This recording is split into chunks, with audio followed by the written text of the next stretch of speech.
এটা একটা diesel boiler, যেটা সৌদি আরবের লন্ড্রি সেক্টরে ব্যবহার করা হয় কাপড় ইস্ত্রি করার জন্য। তো আজকে একটা জায়গায় এসেছি এই বয়লার। আসসালামু আলাইকুম, আমি দাউদুল ইসলাম ভূঁইয়া, সৌদি আরবের জেদ্দা থেকে। আপনারা যারা আমার ভিডিও দেখেন তারা অবশ্যই জানেন যে আমি স্টিম বয়লার টেকনিশিয়ান, জেদ্দাতেই কাজ করি।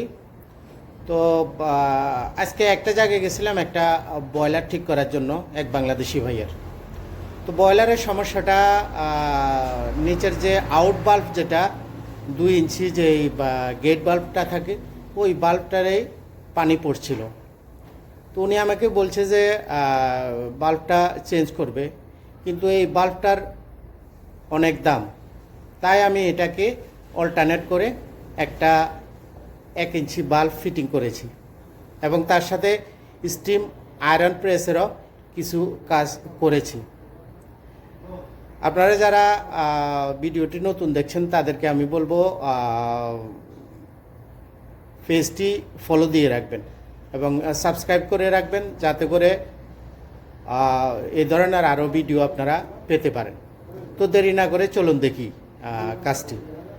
ভিডিওটি দেখা শেষে চেষ্টা করবেন ভিডিওটি শেয়ার করে দিতে। তো এইটা হলো যে সেই বয়লারের নিচের যে গেট বাল্বটা, যেটা আমরা ময়লা পানি ফালানোর জন্য এই গেট বাল্বটা ব্যবহার করি। এই বাল্বটা হলো 2 ইঞ্চি বড় এবং অনেক দামি, যেহেতু আপনারা জানেন যারা ব্যবহার করেন। তো এখন এটার পরিবর্তে এই জায়গাতে আমি অন্য আরেকটা 1 ইঞ্চি বাল্ব ফিটিং করব।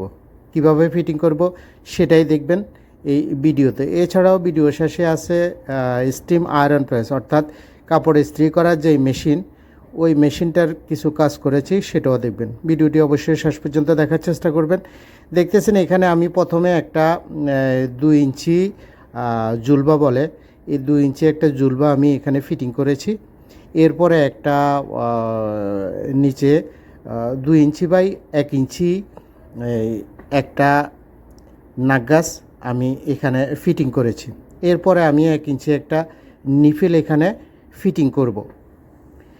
নিফেল ফিটিং করার পরে এই জায়গাতে এখন আমি 1 ইঞ্চি বাল্ব আমি ফিটিং করতে পারবো, যেহেতু এটা এখন সাইজ 1 ইঞ্চি হয়ে গেছে। তো যথারীতি এই নিপেলের মাথায় আমি এই নতুন এই 1 ইঞ্চি বাল্বটা আমি ফিটিং করব। এটা হলো হিটিংয়ের এই বাল্বটা। তো আমি ফিটিং করে টাইট করে নিয়েছি, দেখতেছেন খুব ভালোভাবে, কারণ এটা অনেক প্রেশার থাকে। যারা বয়লার ব্যবহার করেন তারা অবশ্যই বলতে পারবেন।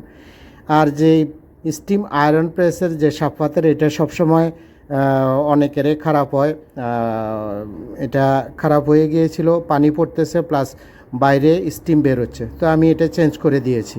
ওকে, আল্লাহ হাফেজ।